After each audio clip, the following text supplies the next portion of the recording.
happy Saturday. Yay! This is so, Yay. I know, it's a happy Saturday. Have you had your coffee yet, Syya? Because I know Nope. I haven't and I need it. Oh my God, guys. Well, happy Saturday to everyone who's here, who's watching us, and who's been waiting patiently. So thank you so much for that. Welcome to another episode of the Influencers Connection Corner. Today I have the honor of being joined by two amazing folks. As always, my co-host Syya Yasotornrat and our guest of honor, Mr. Felipe Cofino. But before we get to that, I really just wanted to talk a little bit about the topic of today, which is leadership, right? We really talk about, why are you laughing? Because we made an executive decision to go live, and I don't think it's broadcasting anywhere. Anywhere, really? Yes. Are you serious? You see it? I don't see it. Okay, and we're broadcasting? Yay! Wait, Is can it you on see this? LinkedIn? Can anyone let us know if it's on LinkedIn? Are you guys seeing it? Yeah, I'm telling you. Leslie just commented because I commented, but I can't even find it on YouTube either now. That is so funny. Oh my goodness. So Restream, LinkedIn, let's get it together. Please. Because we've been having this every single week, but we're gonna get it together. I know we're gonna get it together. But anyhow, so do we continue? So I don't see us streaming anywhere right now. So yeah, let's just socialize amongst I ourselves. see it on my. It's on my page. I'm checking YouTube right now to see if it's on my YouTube. Because I streamed it there too, but it's definitely on my. It's streaming on your profile, Felipe. Yeah, like wow. YouTube profile is definitely there. That is interesting. That is very interesting. I don't know what's going on. It's happening now. At 10:05. Click to join.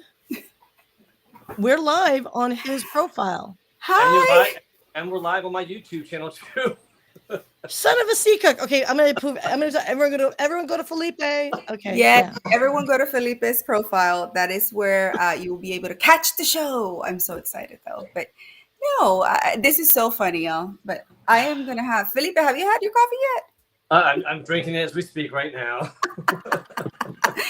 This is a phenomenal way to start the day, but it's okay. Adrenaline rush, it's a wonderful thing.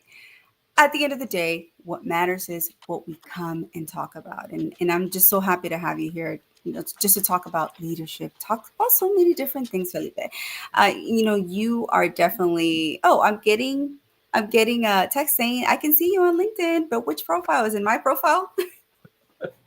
Thank you, Adrian. I'm getting text saying, yes, we can see you and hear you. So I'm excited. I'm happy that that's happening. But anyhow, so Felipe, thank you so much for being here. On your profile? We're kicking off. Yes, Adrian said that he can see me. Oh my God. So I don't know what's going on, but we're going to continue with the conversation. As we're kicking off Hispanic Heritage Month, as you know, we're celebrating this the entire month, literally. So I really wanted to bring in an expert who just knows so much about leadership, knows all the, your illustrious career, Felipe. It's just been amazing. And then also, you speak to your Cuban descent, Cuban roots, and how that has influenced your leadership style. So we're going to get into all of that. But before that, shall we play the intro? Oh yeah, sure. Hold on. Sorry, everyone. I'm like talking to tech support and like you guys at the same time. So wait. I didn't queue it up yet, but let me go ahead and. Oh, I didn't queue it up. Hold on. Let me do it. Hold, please. We got it. Oh my God, tech support, stop talking to me. Oh my gosh. Design. Can I put Bailey's or tequila in my coffee? Oh, tequila in your I know. All right, okay, let's do this. I'm going to roll it. We're rolling.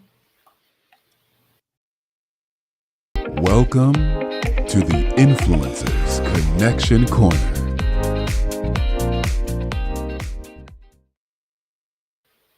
Love it. Love it. Yay. Well, I'm so excited again. And dance. Oh, yes. Wait. And dance. But hey, I'm celebrating despite what's going on with technical issues. It does not matter. I'm celebrating. We're starting this month really, the Hispanic Heritage Month, just kicking it off, celebrando para toda mi gente, for all the people, who do celebrate the month.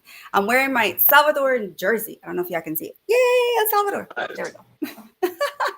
I'm a big soccer fan, so for me, it's very, very important to show up and support. But anyhow, Felipe, thank you so much for being here this Saturday morning. I know you're a busy man. You have 4,000 shows today to do. I know. I don't know how that happened today. That's like popular. I found out how many shows I had when I read Gabe's post and newsletter. I'm like, wait, how many shows do I have? Yeah. Like, yes, I was noticing. I was like, oh my God, he really does have a lot of shows today. I'm like, oh my goodness. So anyhow, we're gonna make this. I'm supposed to be on a live tonight at 8:00 with Nick, the gifted bipolar writer. So she has a few of us on there, and that wasn't included in there. So actually, it's 5 technically today. Oh my goodness. Okay, well, you definitely need that turbo coffee today. So we definitely will make sure that we get you out of here in time. But anyhow, thank you so much, Felipe. Please, for the people who don't already know you, come on, who doesn't know Felipe? Please let them know a little bit of who you are. Sure. So for those of you who have not had the pleasure of meeting, my name is Felipe Cofino. I am of Cuban and Spanish descent. My grandparents were all from Spain, and they all left Spain during the Spanish Civil War and moved to Cuba, and that's where my parents were born, and my oldest brother and oldest sister. And during the situation in Cuba, let's call it, when Fidel started taking over, my father actually was working for the government, and on every time my father had a different opinion than what Fidel and the government, they put him in jail. And the third time they put him in jail, he basically was like coming out of jail. And my mom's like, they're already here to pick you up again at the house. So my dad just said, this is it. We're leaving. They packed up everything. They couldn't leave Cuba with anything of value because it would indicate that they are leaving for good.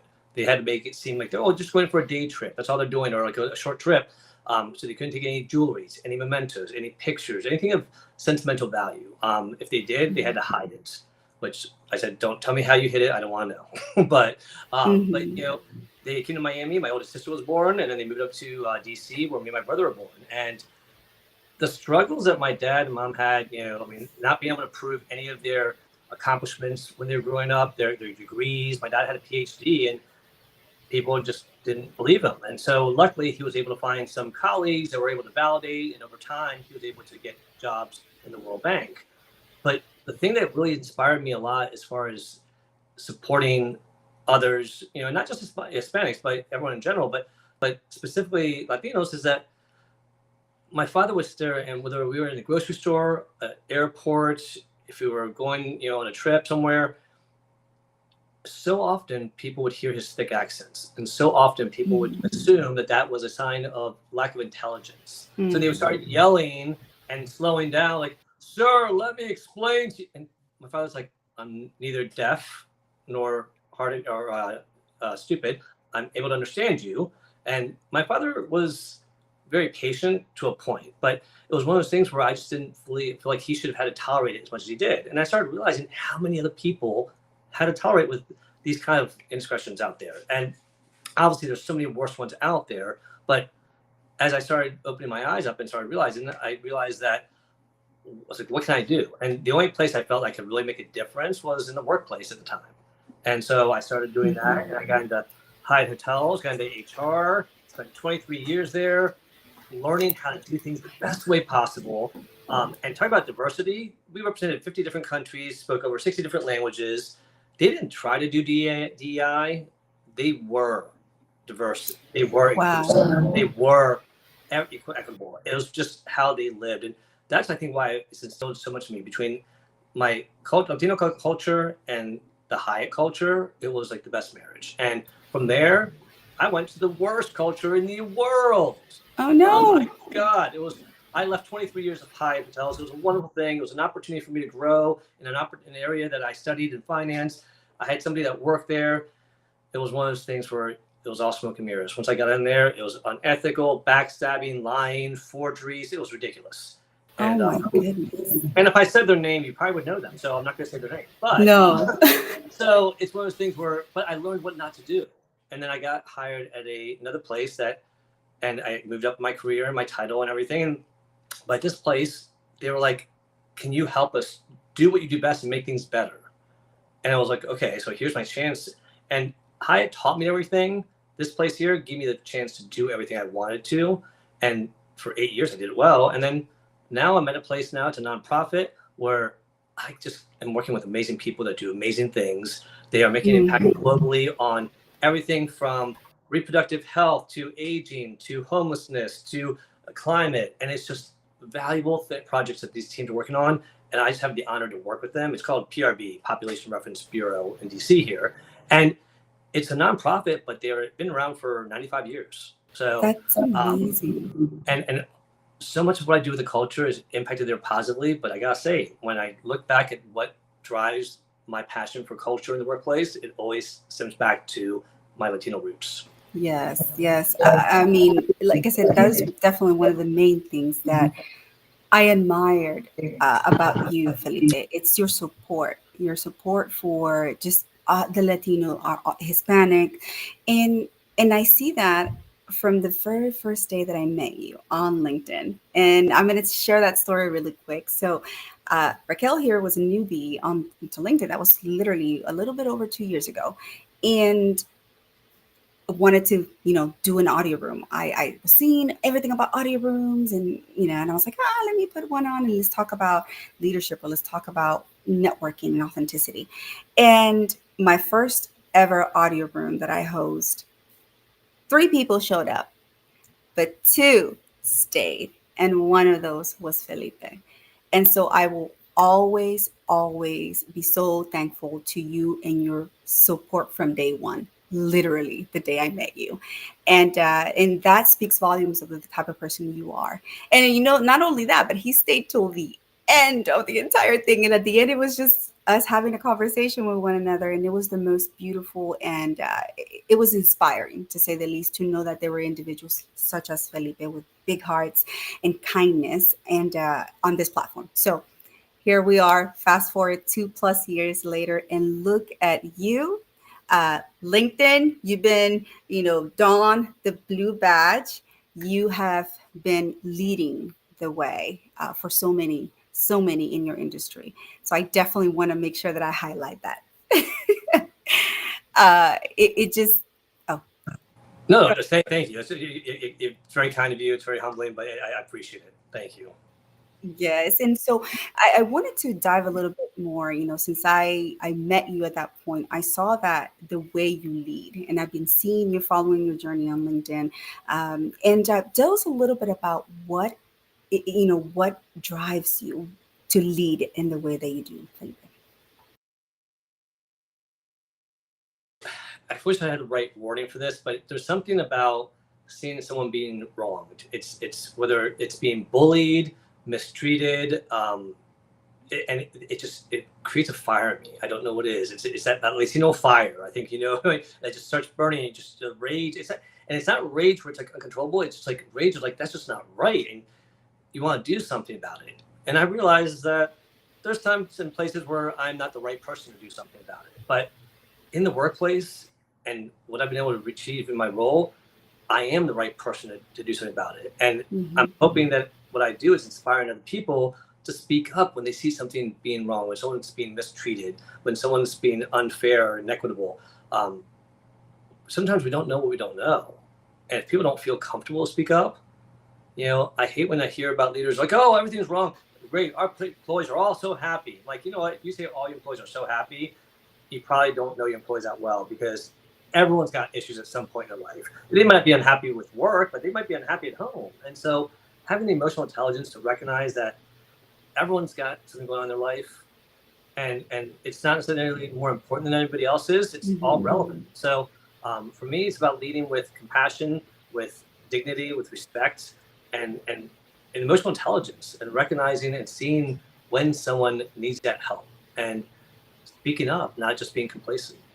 Absolutely. I completely agree with you 100%, Felipe.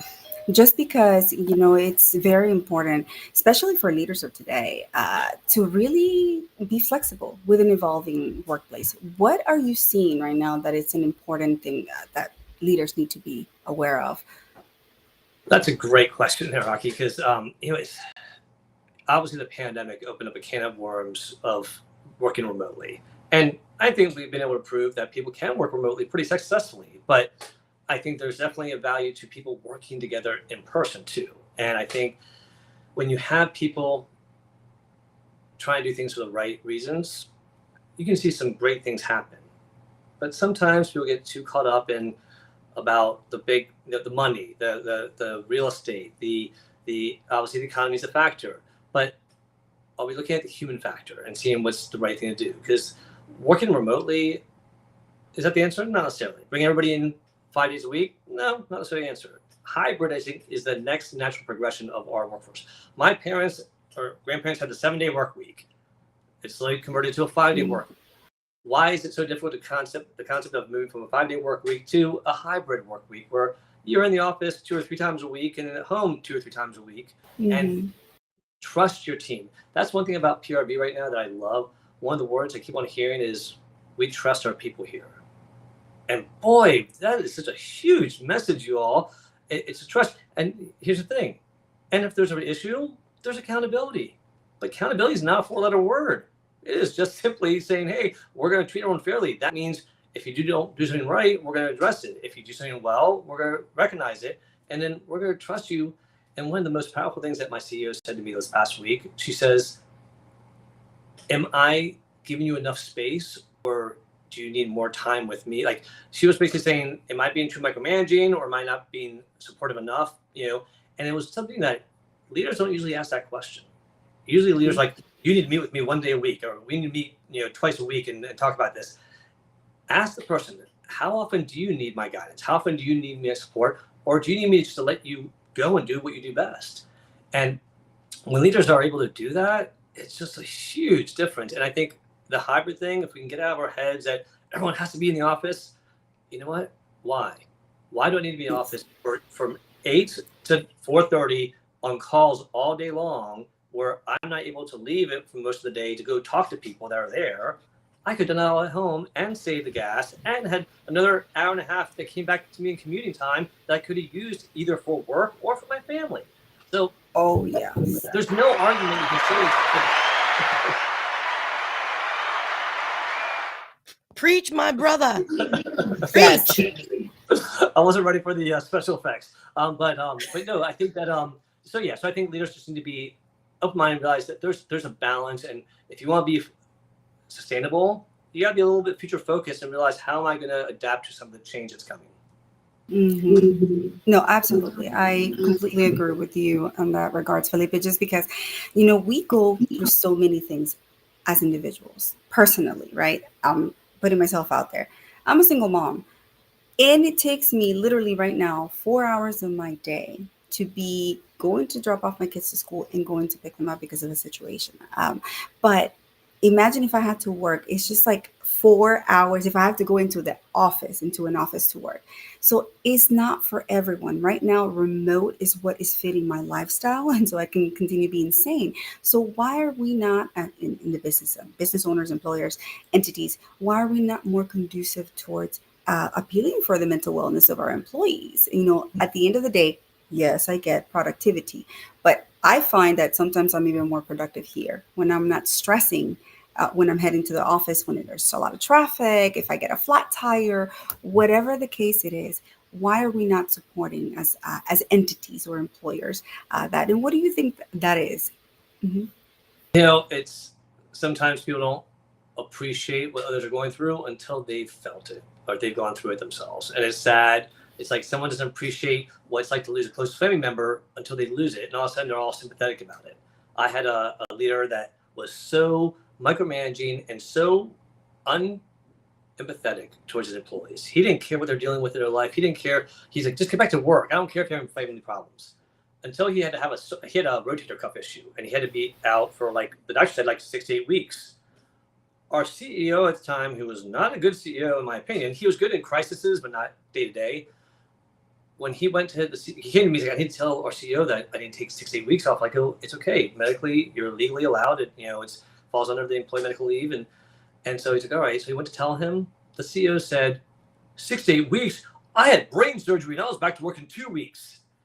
Oh, wow. I'm like, what kind of moron are you? And I'm sorry, it was a moron because first of all, you're stupid enough to think that you can go back to work after 2 weeks after brain surgery. I'm sure the doctor did not recommend that. And second of all, why do you think that you are qualified to make a medical diagnosis of somebody when you have no medical degree? So don't sit there and tell somebody they don't need 6 to 8 weeks when their doctor told them that. I'm a little passionate about that. But I also think that people need to learn that it's too simple. Put yourself in their shoes. Just put yourself in it and imagine what it would feel. I had this past week and a half was a little crazy. I'll be very brief. This could seem like I'm dumping a lot of I hope I don't trigger anybody. I'm going to dump a lot of information in a short period of time. Everything's good now. Just need to know that. My brother had cancer surgery. He's recovering in our house. He's doing well. Last Wednesday, my mother had hip surgery. The hip surgery went well, but then the next day she had a seizure because they didn't give her seizure medication like they were supposed to. And then her blood pressure dropped to 66/33. Then during all this, me, my wife, and my brother got COVID. So we exposed her at some point. Thank God she didn't get it. But my younger kids all stepped up, and our nieces, and thank God they were like, we got this. They're all adults now, but it was the first time we saw them rise to the occasion, and they handled it. Yeah. All that was going on, and I'm seeing her, and I've been in my job for 5 months, y'all. It hasn't been that long. So I'm thinking, okay. So I reached out to my CEO, and I finally tell her, hey, by the way, this is going on. Everything's okay. I'm going to probably work remotely next week. Don't worry, I got it. My work won't suffer. Now, I've had CEOs say to me, okay, we get this done, and what day will you be back? And those are usually the answers I expect. Her answer was, if your work suffers, it's understandable. Take care of yourself and the family. The work will be fine. And I was like, God, I'm just not used to that. And it's so sad to hear, but and that's not something that giving me the easy way out. That's just being compassionate, saying, you know what?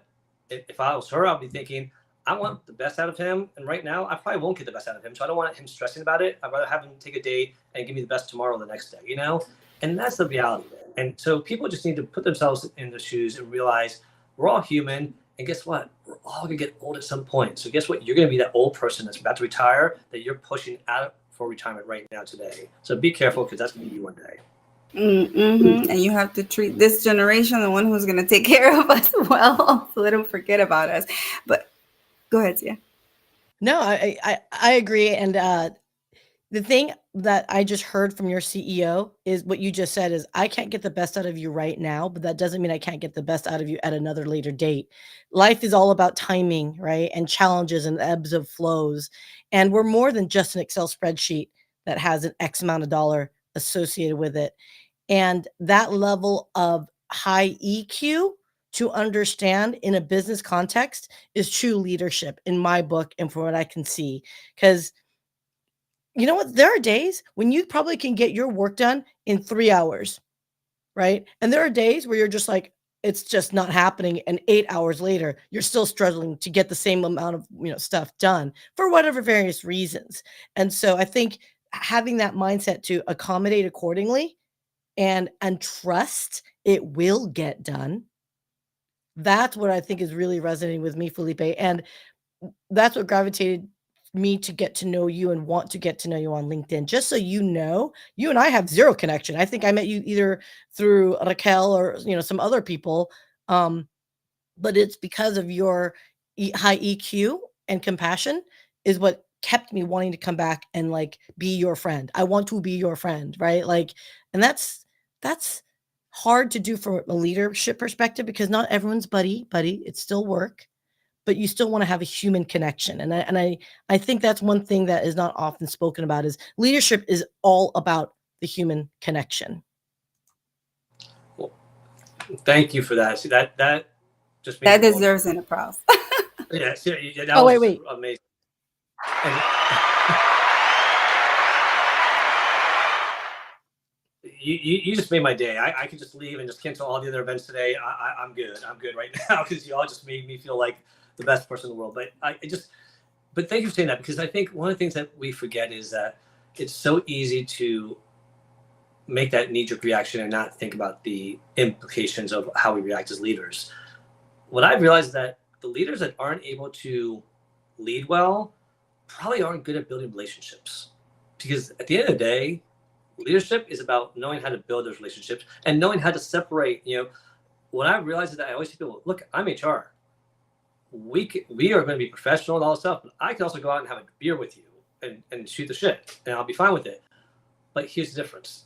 Don't expect my relationship with you out having a beer gives you a privilege of me.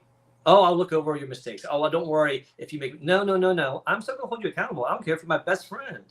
I'm going to hold you accountable because I respect you enough to respect what you do. I'd hope you respect me enough to respect what I do. And don't ask me to do you a favor just because we are friends. So at work, what I love about the friends I have there is that I can piss them off about something professionally. And if I say, hey, you want to grab a beer later? They're like, oh, yeah, sure. And they don't hold it against me. That's emotional intelligence. That's true leadership, where you can do that and know that it's separate. It wasn't personal. The moment you make it personal, you're doing something wrong. Yes, and that's very important. That's an elemental, actually, point that you bring up, Felipe. Sometimes, because emotional intelligence is not there, we're not able to separate work and then obviously friendships or the personal. But, you mentioned the advocating, and I know you advocate so much for employees and their rights and being fair, right? Or justice, I should say. But then also you work for an entity. So how do you really maintain the balance between advocating for the employee, yes, and then aligning the values for the organization? Excellent question. And I'm also going to throw in there advocating for myself. It took me 25 years to learn how to do that, y'all. Don't wait 25 years, please. Because here's the thing. When you're looking at it, if you join a job, you know right away if you're doing it for yourself, if you're doing it for them, or if you're doing it for like the mission. And if you're doing it for the mission, it encompasses everybody. The employees, the organization. I want to see everyone succeed in the organization. That means the employees are going to succeed and the team or leadership or the organization is going to succeed. Sometimes, and I always say, I'm an advocate for both the organization and the employee. And how do I differentiate? Simple. I do the right thing. It sounds almost cheesy to say that, but it's so damn true. I just do the right thing. And that's been my guide to knowing, hey, at the end of the day, no, yeah, we can make more money, but it's not right. And it's borderline almost unethical. And having those conversations, I don't always win them, but I've won enough to know that it's worth fighting for. And so that's where I need to make sure that people know it's not just illegal, it's a risk to our reputation as a company. It's a risk to the future of attracting new clients and new employees, because people will talk. And nowadays with the social media and the review sites out there, it's too easy to throw somebody under the bus. And we all know that there are people out there that can know how to spread lies like crazy, and people will unfortunately believe them. And that's scary as shit. Yes. I'll stop there before I get in trouble. Like, no trouble from our end over here, but I'm the one that drops the nuggets. Yeah, no, but Felipe, you're fine. It's passion. You're passionate about that, and I can definitely admire and respect that, Felipe. So definitely no worries. But you are right when you say that there are some folks that really just wake up with this agenda. I'm like, oh, whose life am I going to make impossible today? And I don't know how they can live with themselves, because I can't. It takes so much energy out of me to get upset. I have a lot of patience, but once you get me to that point, I'm like, okay, you did this to yourself, buddy. So, but you piss off a Latino, watch out. Yes. I was going to ask if I can shift it ever so slightly, because we're all ethnic minorities, or we're ethnic. I don't want to call us minorities. We're ethnic. Okay. So let me ask you this, Felipe. Culturally, in the Hispanic community, we're very heart-centered, right? Like you guys are all about familia, right? And in business and in obviously personal relationships. So do you think, because of your background and cultural heritage, has that affected how you approach your leadership here in business? Is it something that is ever in conflict? It's not in conflict with me. It's been in conflict with other people. Now, so to answer your question, yes, my culture, being Latino, has definitely impacted how I do business, how I create the culture in the workplace. And, I've had a number of people. I used to say, well, two things I want to say. One, I always tell people, we got to remember that people are human, and remember that you have a life outside of work and inside of work. Equally, they both have importance, but at the end of the day, if we lost you today, say you got hit by a bus, God forbid, as sad as it is, I'm going to post your position at some point to replace you at work. If I die today, my family's not going to post for a new father, a new husband, new son, new brother. That's not going to happen. So guess what's the priority? The family and all that in that sense. Now, take that family concept and apply it into the workplace. And you see the values of it, about family being important, value family. I had a number of employees that say, this is work. Why do you keep on saying, I'd say this was at PRB, like PRB, or PRB family, or at ABC family. People are like, why do you call it a family? We're just ABC. We're not the family. And like, the culture has, right, and I demonstrated, I'm not going to go through here now. I gave him examples of how family and work relationships, stress, everything and how similar they can be. And he didn't see it. He didn't believe it. And another person didn't believe it. About 2 months later, that gentleman's mother passed away. And about 25 of us attended the funeral and the services. And it was just normal. I mean, just go over, hey, pay respects you, right? And we're all there for him. He came back after like a week, and he sent this long email to the entire company just saying how much he appreciated all support and how he regrets not calling us family. And he realized now what it means to be family because of the support that we gave him and how everyone rallied around. And that's on that day, after being emotional, after that day. And he just saw how much we cared about him as a human being. And I think that's probably one of the biggest hurdles I have to overcome sometimes in HR is, and it happened at PRB and every new place I've ever been at, it's like they think, oh, he's just enthusiastic. He's not being authentic. He's just new. It'll wear off. No, this is who I am. It doesn't go away. And unfortunately, for some people, they think they're worried and they don't believe that I genuinely care about them as human beings because they think, well, I've had a bad HR person. I don't care. But the family culture that I grew up with, the respect for other people and other cultures that my father and mother taught me has all transited into here. And I have really been able to coach some executives to understand and see the value of those cultures. And once they see how, and you got to translate it into how does it translate into business. When they see that, it makes an impact. Oh, yes. Yeah, I mean, absolutely. I think, Felipe, you nailed it when it comes to capturing what the Latino spirit, that Hispanic spirit that we have. We're very family oriented, and it's just the way that we are, and we place a lot of value on connections and relationships. And I always like to say, look, I'm Latina, I have no bubbles, I hug everyone, but that is just who I am. It's not that I'm being disrespectful. It's not, no, that's just who I am. The person you see in front of this monitor is going to be the same person that you're going to meet in person. So, and that's the beauty, because there's transparency, and when there's transparency in a connection, there's always going to be that trust, whether in business or in personal life. So, thank you for definitely bringing that to the table and to the discussion. But one of the things that you also mentioned was developing the leaders, right? So how do you approach developing talent and leaders, or identifying them with your potential teams? So first of all, some people have that natural talent and you see them that you want to curate that talent and help, fuel that. Others want to be a leader, not always for the right reasons.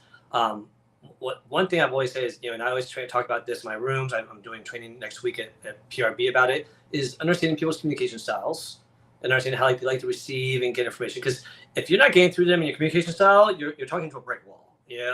I'm sure we've all had that person, someone just starts talking and just their style rubs the wrong way, and we tune them out. My wife does it to me all the time. She's very good at it. So, so I'm sure a lot of wives are out there and know how to tune their husbands out. And I'm sure a lot of wives will say that their husbands tune them out. So let me just be equal on both sides. But with the fact that, I lost my train of thought. Remind me. The US talent in regarding talent and Oh you know yes, how do yes, you yes. cultivate? Recognize talent. Thank you. So with the talent pool that we have, when you have someone that has that talent and you curate it, they're hungry for it. They show the hunger, and it's great. The others, it's helping them see. I had a CEO one time that didn't understand the value. He thought emotional intelligence, that's just a fad. I said, okay, well, no, it's not. It's actually a science behind it, but okay. And so I realized that my voice on this topic was not going to make an impact. I realized that the topic itself, he was very closed off on it, but he was very big on following other leaders out there. So I did some research. I found leaders that displayed emotional intelligence that were successful and tied it to business success. Like big leaders out there that I knew he read articles on. I put 3 copies. He liked to read paper. I put 3 copies of the article on his desk, and I never said anything. He never said anything to me, but a week later, we're in a training session with my trainer, and he comes in to ask the trainer about how it's going. And he's like, so are you doing anything about, recognizing, stresses in your employees, that emotional intelligence stuff? And he started quoting things from the article. So I knew he read it, and I knew some of it resonated with him, probably mostly because his ego was like, oh, I want to be like this leader. So, but it was my way of getting through to him. It might be a little manipulative the way I did it, but the bottom line is like I got through to him the way that I thought I could, and his style improved. Okay. The people that want the initiative and want to do it because it's right, I'd rather work with them. But when you have a CEO that's in that role already, you got to work with what you got. Yeah. And others just need training. I will say that training is such a huge thing that we don't do enough of. There's so many leaders that have been in roles, executive roles, that have come to me in confidence and said, can you get me some leadership training or management training? I've never had any in my entire career. And sometimes I just feel like an imposter. And so those are the people that think, oh, we don't need training.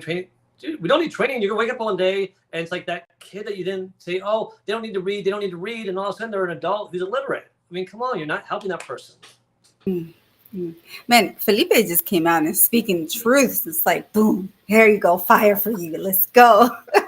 I love that. No, but I love it because you are honestly, you're bringing up the realities of what happens in workspaces, in workplaces. And to me, that is important. And one of the reasons why, I left previous employments or places is because of the culture. It was just so negative. Why do people love just to marinate in negativity? I'm like, no, we need to really cultivate a positive, landscape, a workscape. How do you cultivate one? I know, I mean, you're successful, super successful in doing that, but could you give us a couple of details? And you cut out for a minute there. How do I cultivate what now? Positive workplaces. Oh, yes. So I realized that, first you can't put a round peg in a square peg in a round hole. What I mean by that is I just started my job at PRB about 5 months ago. I cannot assume that everything that I did in my last job is going to be successful here. I got to get to know people and understand what they want. I was dealing with a bunch of finance people before, then I went to education. Now I'm dealing with a lot of data research people. They say that they're very introverted. They're not as introverted as you think, but that's what they say they are. And so I got to recognize that what they need from the environment, the culture and the environment to be positive may not be exactly. So hearing and listening to them, I heard a very fascinating stat out there, or fact yesterday. The word listen, if you scramble the words, spells silence. I thought that was fascinating. So remind ourselves, be silent. Shut the hell up when other people are talking and just listen. So I just thought it was really profound. You're writing that down, aren't you? See? No.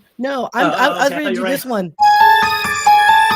Okay, sorry, that wasn't it wasn't the sound I wanted to do. That was a mic drop. Yeah. So okay.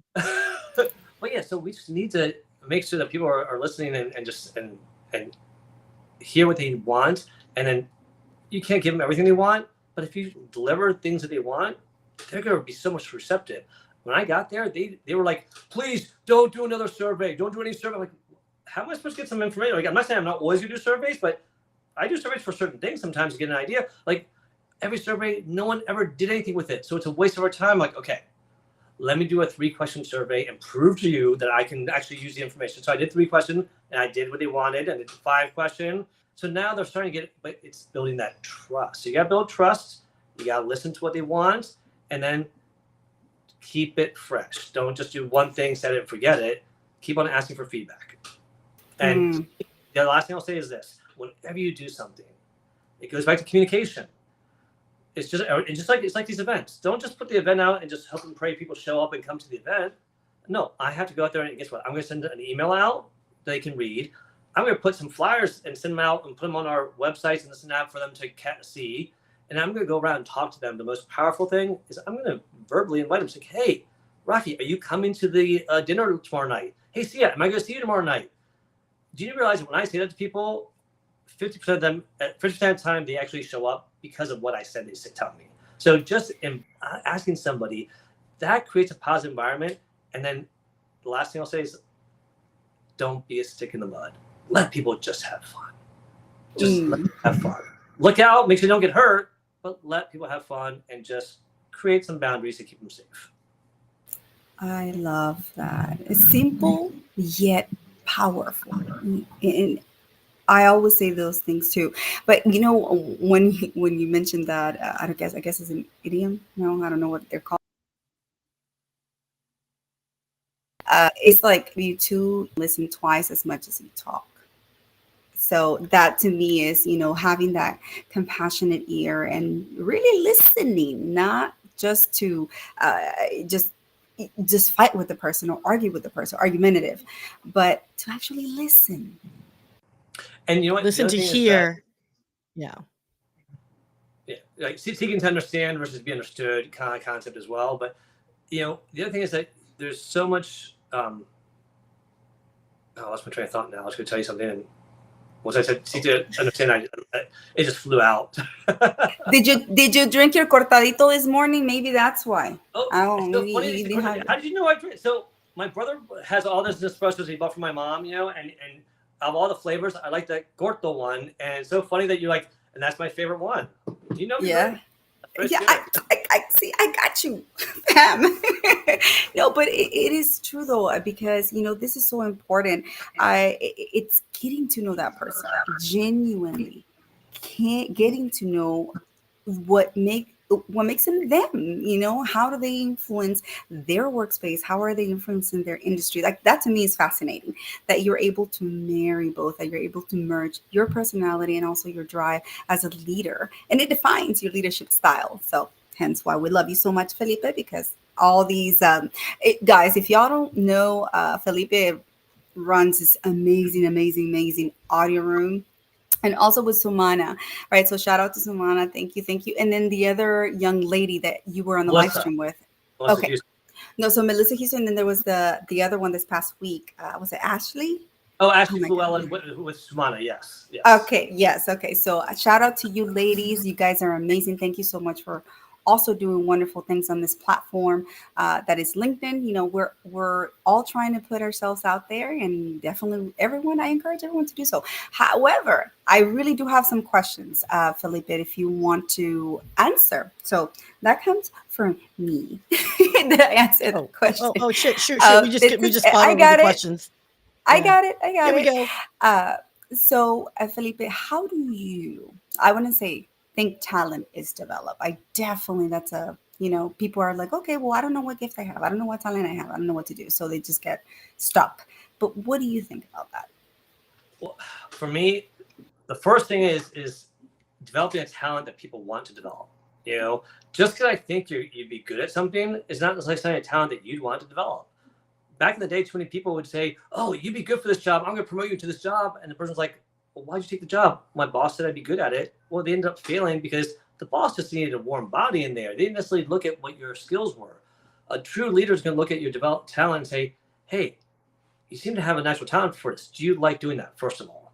And then find the opportunities to get them involved without being controlling. God knows, yes, we can all do it quicker and faster, but if we're going to teach somebody, step back, let them make mistakes. That's how they're going to learn. But tap into the passions, tap into what they're excited about, because if they're excited about it, they're going to be so much more eager to learn it. And so that's the number thing. And it doesn't have to be in their area of expertise. That's the thing that I have people in all different departments that like certain aspects of HR and training. Not all of it, but I have people that I would love to be trained whenever you need help on these topics. Tap into those skills, because what? Because by them helping me with training, now they're using the training in their teams and they're paying it forward and they're trained. So it's by developing that skill, it helps both sides, but you got to tap into that passion. One other thing I want to say about culture real quick, tap into questions about people's culture through food. I know I've shared this before. I did the chefs, the single chefs. I'm about to introduce PRB chefs. When I said earlier, they were all introverts. Boy, the moment I talked to people that were passionate about food and their culture, like, I'd love to share a dish from my country. And boy, they are ready to be on camera, aren't they? So it's one of the things where the food can bring people's culture in, and you learn when they talk about the food, they talk about their country, their upbringing, and their values. And you get to learn and you resonate with others that you would never think you would. So Absolutely. They say that it's sports, music, and food brings people together. So I think honestly that is definitely very true, because I've learned so much from people's cultures and histories, and the love they have for their country, through food and through their music. And so for me, for example, being Salvadoran, right? Pupusas. Who doesn't know pupusas? And if you don't know pupusas, man, you're going to fall in love with them. That's all I'm going to say. I don't know how to make pupusas, so don't ask me to make them. I'll take you to a good place, though, for sure. But it is so true when you say that, because it's so ingrained in their culture. It's that pride. It's that culture of pride. So people are definitely more willing to share, more open, to be inclusive. And I love that. I love that. So thank you for bringing that up, Felipe. Talking about that, I do have another question. Man, is this like a primo of mine or something? Margarito Flores, hey, how are you? I was like, are you my cousin or something? I don't know. But anyhow, same last name. So he has a question. He says, what are your thoughts on this new culture of everyone is a leader in all these coaching programs that promise people leadership, skills, and entrepreneurship? So take it away. that's a great question. So I'm going to take that on a concept of this, is that everyone can be a leader. I truly believe that. It's what kind of leader do you want to be? Are you trying to be the leader of your own company? Just because you want to be the leader of your company, or maybe you're the leader of your family or the leader of your department, doesn't mean that you have to be the leader 24/7 in every situation you're always in. And I think people have this mindset like, I'm going to be a leader and try to be in control of everything. No, let control go and stay in your lane in a way, you know? But I think that people get very excited and their heads grow. The first time someone's ever been in a leadership role, the first management job, even me, it happens to everyone, it goes to your head a little bit. Power, you get excited, but know what you really want it for. Like, I originally was about leading my department. Then it was like, well, let me lead the people in the organization. And now I'm just trying to help here LinkedIn share leadership skills and pass on that knowledge that I've gained. But it's been a journey. So I don't think it's like, don't jump all in, because the pool's too damn big and you're going to drown. Start off in small, little, like, jump in the bait pool, take some lessons. Don't try to swim with the Katie Ledecky's of the world when you just start learning about leadership. Take time and enjoy the journey. Yes, I love that. Take time and enjoy the journey. We get so hung up on the actual, destination. And so I was having this conversation with a friend. I was just like, well, what matters the most, the journey or destination? And, we were sitting there, and I'll tell you my version of it. And whichever one you're able to savor the most is where you definitely, I guess that's your favorite one. But to me, it's a journey. Throughout this journey, and I bring it back to LinkedIn, I've learned so many things. I've learned so much that I don't think I would have been able to learn if I hadn't joined LinkedIn and met up with this amazing tribe. So to me, I think it's a journey. Yes, the destination feels like yeah, that's it. That's it for you. This is your cap. And I'm like, but no, there's a limited potential with, all of us. So why put yourself in a cap? Or is that a goal? That's another conversation. That's a different analogy one. that's popped in my head with food. I don't know why, but you talk about the journey and destination. It's think about the food that you eat. When you're chewing it and you're eating it and tasting it in your mouth, that's the journey. You're tasting the flavors and everything. When you swallow it, that's the destination. Who cares about when you swallow it? You don't taste anything. Nothing's there. But when it's in your mouth, the flavors are bursting and it's tasting everything. That's the journey. That's the fun part. Once you swallow it, okay, you're there, but is it fun? That's the analogy that came to my head. It's all I don't gonna know come why. Now I'm Here's the hungry. fun. When you're ingesting like food, right? You are tasting the culture, the history. There's a reason why food is prepared a certain way that it is, right?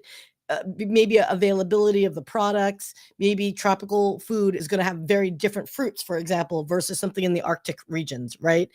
Um, but it all comes out in the end the same way, you guys. And that's the whole point of it, right? Is what we put into ourselves. We get to enjoy the flavors, but it still comes out in the end. Same. So it's all the same, everyone. But can I just share one thing? And I apologize, I was kind of like a little distracted trying to get something up. I want to make a comment about someone saying about leadership. So about Margarito's question about everyone's a leader, everyone's a leader.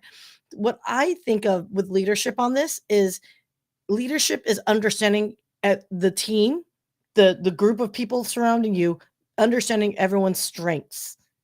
And it's not pulling people, it's not pushing people. It's recognizing at any given point in time, where is it that the group needs to be able to further their mission, make it one step forward. If this particular individual is strong in this particular task or has a skill that is needed at that point, leadership is recognizing that that individual, give them that elevation opportunity, but it's also within the team itself to know, hey, wait, that's my skill set. I can drive this. And then that's where leadership comes into place to also step up to say, hey, I can rise to the occasion. Give, I would like this opportunity, or give me the opportunity, whatever it might be. Right. So, Margarita, just to answer your question, from my perspective on that is, I think the coaching programs, I do think choose wisely on whom you decide to go with a coaching program with.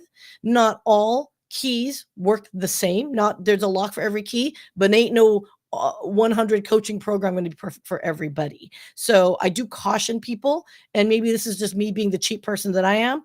You know what? Just because there's a name brand person that's like, I've helped billions of people and you can spend $20,000. Like, no. Do what is right for you. That's going to be appropriate for you. I'm very leery of people selling these huge high dollar courses when it doesn't need to be that way. Now, I get it, high paying coaches. I get it. I'm not trying to poo-poo your business. All I'm trying to say is for those that are really in need for the development, don't go out, don't put yourself in debt, because I do feel like there's other coaches maybe at different price points or whatever that might be a better fit. That's all I'm going to say to that. But yes, that was my rant. I love you to death, and what you said was just perfect. And one of the best signs of a coach is someone that is not convinced that they're the coach for you, and without talking to you. A coach is, Melissa Houston's done this, I've done this. We have sent people away and said, you know what? I have a coach that I think would be better for you. And that's, I think, a great coach there that recognizes that. The people that, I will say this, I wasn't talking about coaches, but since you brought it up, the coaches that have never done anything around the area they're coaching in. For example, if I was going to coach about women and menopause, and there are people out there doing this, or coaching for people that are, in the 90-year-old range, I don't have that skill set. That's not my. I'm not saying that people can, but that's not. So if I don't have any backup history in it, that's something that when I look at a coach, I just want to see where did your desire to coaching come from? Oh, you used to do this, and this. Okay, I see the tie-in. But when I see like, oh yeah, well, I'm coaching to nurses in menopause, dude, you were working at Best Buy for the last 10 years. I don't get it. How did that transition? Those are the ones I fear. Those are bad actors. Those are the ones that are trying to make money off of people that don't deserve it. So I'm a little passionate about that. Sorry, you triggered it, but Syya, and I'm glad that you gave the analogy of the other end versus stomach, because that's what I wanted to say, but I didn't say it. Well, let me tell you, Syya will definitely say it for you. Syya, I'm like, hey, okay, Syya. I'm like, oh gosh, I have to no, don't say that. But anyhow, so I know your QR code is up. I wanted to give people a chance, an opportunity, if they don't already know you, how to get to know you, how to contact you. And so please share with the audience. Nope. Oh, there you go. Okay. Obviously, the easiest way is to reach me on LinkedIn. I'm definitely going to be the most active there. If you send me a DM, I will get back to you. Just sometimes I get a lot at one time. It gets a little overwhelming. And Rocky, I know you appreciate that. And so But I'm also, available. I have a YouTube channel as well, so you can find me there. But I also have my link tree that's on my LinkedIn profile link there that has all the events I do, so that you can catch them there a little bit quicker and easier. And obviously, if you do have need for coaching services around career coaching or executive leadership, I'm available. I only take about 1 or 2 clients on a month. It's very minimal. I want to make sure that I have time first for my priority job, which is PRB, but also I don't want to have so many clients that I'm not giving them the best version of me that I can. And it's something that I do on the weekends and evenings here to help you out. So. Mm. I love that. Yes, and I know that. Scan that code, y'all. Scan that code. Uh, you will be amazed at how amazing Felipe is, and how you just really pour into people, Felipe. That is one of the things that spoke to me from the day one, from the get go. And we could go weeks without talking or seeing one another online, but when we reconvene, it's just amazing. It's like we never miss a step, and that's when you know you're in the right tribe. So I'll go ahead and also tell people about your audio rooms and the live streams so that they can also catch you. Sure. So right now, about a minute ago, I'm going to be jumping onto a audio room at 12 noon for the Social Saturday Chat. On Monday, we have the Workplace Wellness Hour for Season 3. We're coming back for Season 3. We took a summer break, and so that's with Samana Jetty and Ashley Fluellen. And then I will have the Workplace Wellness Hour with Michelle Thompson and Samana Jetty on Wednesday afternoon, and that's at 12 noon. So, and then, of course, I got to mention the book that I'm being co-author in, which is the LinkedIn Anthology with Nick, the gifted bipolar writer, and 36 co-authors, and we're very excited. That's coming out at the end of this year. And then I'm also speaking at a work-life balance summit with Dr. Farn and Damian Kinsey, and I'll be presenting at that on October 4th and 5th or 7th and 8th. I forget which. I have 2 different events on those dates. So, but it's in my profile. I'm going to post about it later today. Okay. And I know you need to go. Thank you, Felipe. Thank you so much for just being amazing, for being here. And can I just shout out how great you are, Rocky and Syya? I mean, Syya, you are like the amazing back person, behind the scenes person that just is so amazingly giving of your time, and you're so freaking talented. It blows my mind. And you're an amazing person. And Rocky, just, I've connected with you from day one. You're like a sister that I've always wished I had. And I have 2 sisters, but and so I definitely feel like you and I have a special connection, and I value both of you so much. So thanks for being a connection, thank you for being a friend, and gracias para todo. Oh my God. Thank you, Felipe. I know you need to go. Gosh, you're going to make me cry. Oh, Jesus. I love you. Thank you for your mentorship. Thank you for your leadership. Thank you for what you do for the world, for your community, for everyone alike. And so with that said, guys, please reach out to Felipe. He will change your life. And I want to take a quick moment to just acknowledge my daughter in the comments, Jocelyn. It's her birthday. She turned 11. So I just wanted to tell you I love you and happy birthday. We're going to celebrate. Woo! I love you, sweetheart. So anyhow, guys, thank you for being in the comments. Thank you for, please reshare this information, repost, and, just because all this information that was given here is valuable. Felipe has a wealth of knowledge there. And so, the show definitely will help someone else. So please, before we leave, take a few seconds and give a shout out to our sponsor, Tausi. Shout out. Let's go.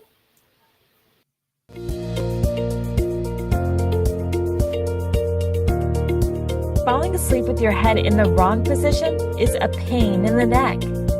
You deserve Tausi Comfort for head, neck, and back support. Go to tausibrands.com and get your comfort on.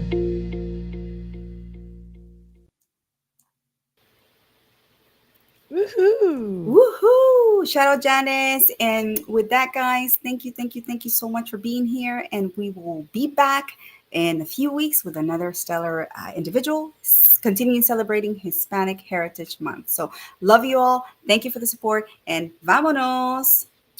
Ciao. For joining. If you enjoyed today's show, please subscribe and follow us for the next episode.